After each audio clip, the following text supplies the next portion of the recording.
bienvenue dans cette table ronde sur les lieux d'intelligence dans la science-fiction. Donc nous allons aujourd'hui parler justement de ces différents lieux d'intelligence que peuvent être dans la science-fiction, aussi bien d'ailleurs dans la littérature que dans le cinéma, mais peut-être plus d'ailleurs dans la littérature, que sont les universités, les écoles, les fondations, etc. On va y revenir donc relativement longuement.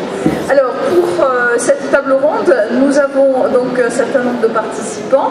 Je vous signale que nous avons un absent qui est Alain Bergeron, l'écrivain québécois qui pour des raisons de santé ne peut pas être présent à cette table ronde aujourd'hui. Donc nous allons avoir Estelle Blanquet, je vais la présenter tout de suite après, Olivier Paquet, Jo Walton et Simon Bréant. Estelle Blanquet, donc Estelle est agrégée de physique, formatrice en sciences à l'ESPE de Nice et à l'Institut de formation de Genève. Et elle initie en particulier les futurs professeurs des écoles à la démarche d'investigation. Ses recherches en didactique des sciences portent sur l'élaboration des critères de scientificité pour la science scolaire. Et elle est également co-organisatrice des journées science et fiction donc de Peresque, donc une chercheur donc en science-fiction. Bien, Olivier Paquet est écrivain et universitaire. Olivier, ça va comme ça? Enseignant? On va faire avec. Hein, voilà, et enseignant aussi.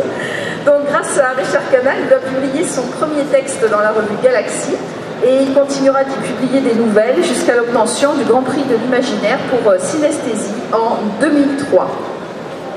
Philippe Curval, à propos de son premier roman Structura, écrira « Le plaisir de lecture réside d'abord dans l'habileté de l'auteur à traduire l'inexplicable.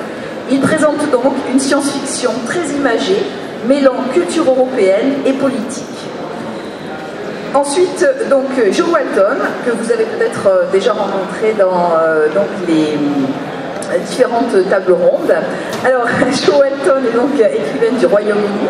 Elle a publié une dizaine de romans, 3 recueils de poésie, une collection d'essais, en plus de 2 romans à paraître en 2015.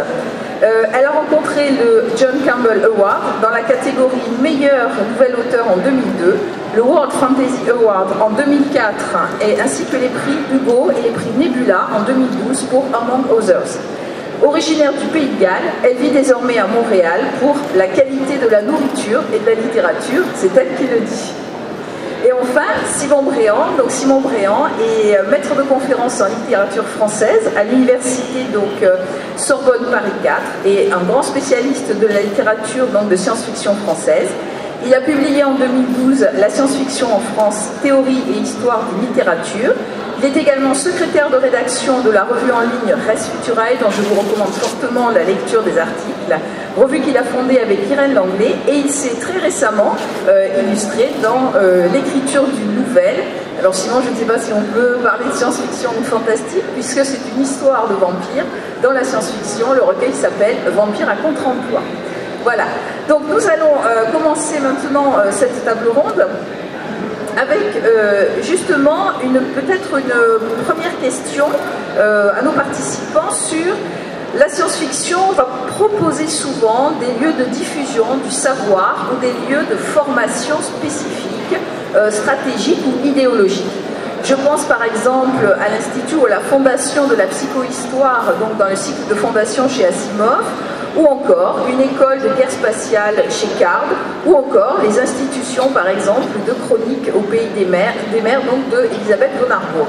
Donc la question que je vais vous poser, c'est est-ce que peut-être vous pourriez nous proposer ou brosser chacun un tableau, ou est-ce que vous avez une préférence peut-être pour une école ou je dirais un lieu de savoir dans la science-fiction? Estelle?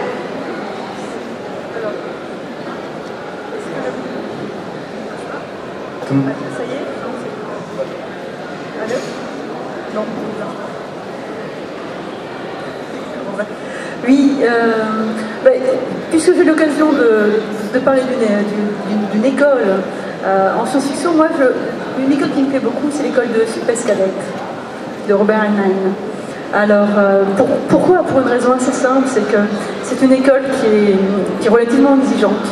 Alors, elle s'adresse, il faut le dire quand même, il faut le reconnaître, à une élite, puisque les élèves qui rentrent dans cette école sont sélectionnés, mais la plupart du temps, dans les ouvrages de science-fiction, d'une manière ou d'une autre, on a des élèves un peu particuliers, je dirais. Mais ce qui est intéressant dans cette école, je vous recommande la lecture de Space Cadet, pour ceux qui ne connaissent pas, c'est un roman jeunesse de Heinlein. C'est que dans cette école, les élèves sont amenés évidemment à apprendre beaucoup de physique, parce qu'ils vont devenir des gardiens en quelque sorte du fonctionnement de la Terre et de la galaxie d'une façon plus générale. Mais surtout dans leur éducation, on leur demande en permanence d'être critiques par rapport à l'enseignement qu'ils reçoivent.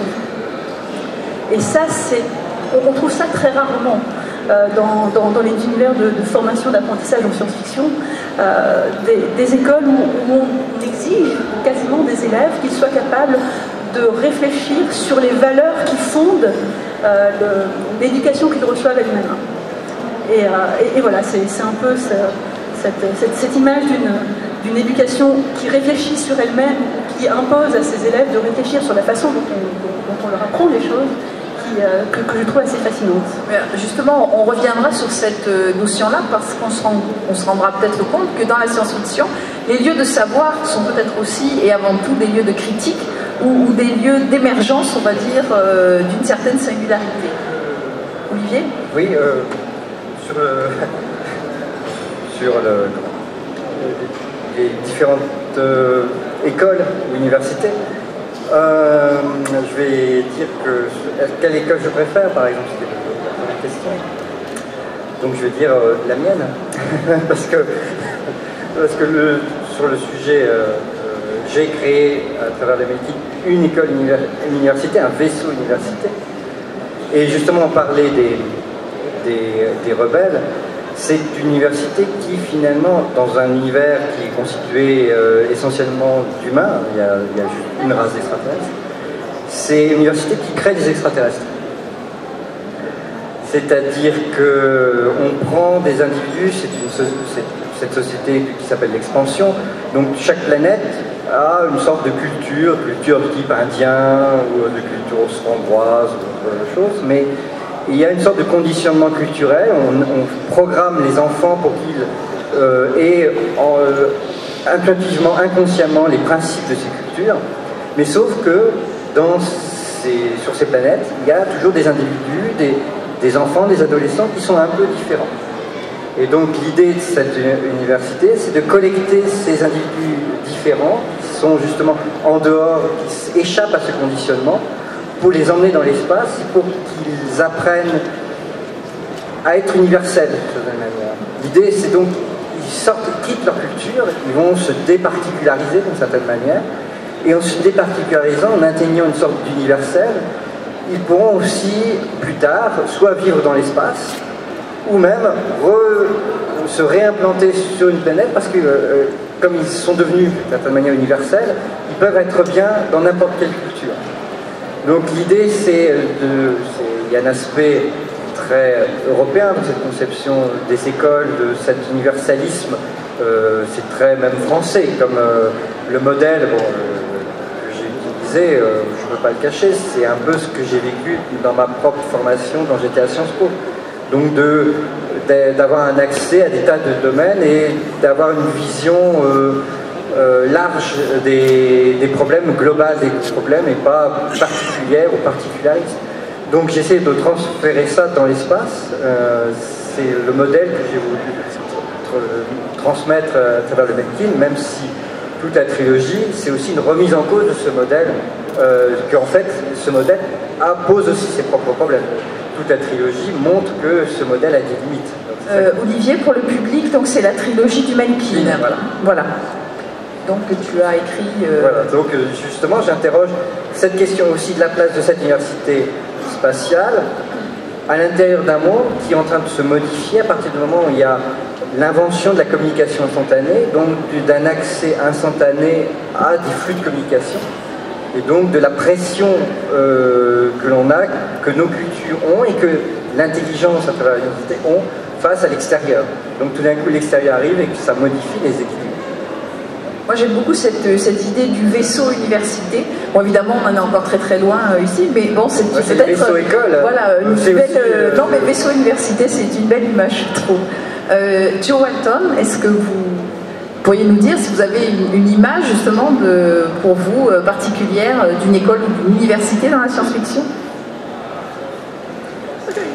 You mentioned the Foundation, Asimov's Foundation in the Foundation trilogy, and I think that's a very interesting science fictional image of a place of learning, because it's set up initially in the book as being this wonderful thing, and it is the Foundation, and they can do psychohistory, and they're going to go to the edge of the galaxy, compile encyclopedias so that civilization won't fall. And then later it's revealed that this is just the first stage in the plan, and that there is a hidden foundation within the foundation, and that the university that you've thought, the project that you have thought is be all and end all, is just a minor part of the big plan. And I think that's very symbolic of education, because education is a beginning, it's not an end. And I think a lot of the things, certainly Space Cadets that you mentioned, and you mentioned also Ender's Game and this Space Academy, you have education as a stage in the life of a character, that the character then leaves and moves on. And in the Foundation books, it's the whole society that goes beyond that stage, and I think that's a very interesting example. Ok, thanks. Simon? Alors, en ce qui me concerne, ce qui pour moi représente le lieu d'éducation qui m'intéresserait le plus, celui auquel je voudrais appartenir, c'est l'école des X-Men. En fait, les X-Men me semblent, de ce point de vue-là, représenter à la fois d'un point de vue de l'évolution des représentations et du point de vue au départ de l'intérêt, de l'attraction que peut représenter l'idée d'une éducation de science-fiction, même si bon, ce sont des super-héros, on n'est pas exactement dans quelque chose du type de Space Cadet, ça représente quelque chose qui cristallise pas mal de choses. D'une part, c'est un type d'enseignement qui au départ s'adresse à des gens qui sont des réprouvés, qui ne trouvent pas leur place dans la société, et qui, d'une certaine façon, sont des espèces de geeks. C'est-à-dire que ce sont des gens qui ne trouvent pas leur place parce qu'ils sont perçus comme trop exceptionnels, mais d'une mauvaise manière. Or, ce qui me semble le plus fascinant dans la manière dont, au départ, dont l'évolution de cette représentation s'est faite, c'est qu'il y a eu, en même temps que la culture geek s'est répandue dans la société, bon, d'une manière diverse, dont on peut discuter, eh bien, il y a en même temps eu une évolution dans la représentation de cet enseignement qui est donné aux X-Men. C'est-à-dire qu'on est passé d'une situation où finalement les premiers X-Men sont des individus qui sont très jeunes, qui ne peuvent pas maîtriser vraiment leur pouvoir, qui doivent s'entraîner tout le temps, qui doivent faire leurs devoirs, qui ont un respect absolument intégral pour la figure du professeur Xavier, qui est une espèce d'intelligence supérieure, qui est le professeur parfait en fait. Progressivement, il y a eu une émancipation de cet aspect-là. On a mis les différents scénaristes ont mis en arrière-plan en fait toute la question enseignement pour transformer finalement cet endroit en une espèce finalement de couverture. Hein. Il y a eu un moment où c'était simplement un lieu d'habitation, une base secrète comme une autre, mais régulièrement revient au premier plan dès qu'on introduit notamment des personnages qui sont un peu plus jeunes, revient en question la question de l'enseignement, de ce que c'est qu'apprendre à maîtriser ses capacités, à réaliser son potentiel. Et ce qui me semble caractéristique donc, de l'expansion de la culture geek de ce point de vue-là, c'est que actuellement la représentation de l'école des X-Men, je pense surtout aux films qu'il y a pu y avoir, mais c'est un petit peu vrai aussi des comics, même si je les suis moins actuellement, eh bien, est beaucoup plus valorisante. C'est-à-dire que finalement faire partie de cette école, c'est un endroit de rêve. Tout le monde aurait envie d'en faire partie, alors qu'au départ c'était vraiment une espèce de lieu où on allait parce qu'on avait nulle part ailleurs où aller. Oui, un ghetto. une espèce de ghetto, mais de ghetto pour, comme c'était présenté, pour les gens qui avaient des dons spéciaux, de specially gifted, quelque chose comme ça. Et ça me semble ici caractéristique du fait qu'il y a une valorisation même de cette différence, de ces capacités, et qu'il n'est plus possible, plus porteur de représenter vraiment cette école comme une école d'individus exclus, en fait.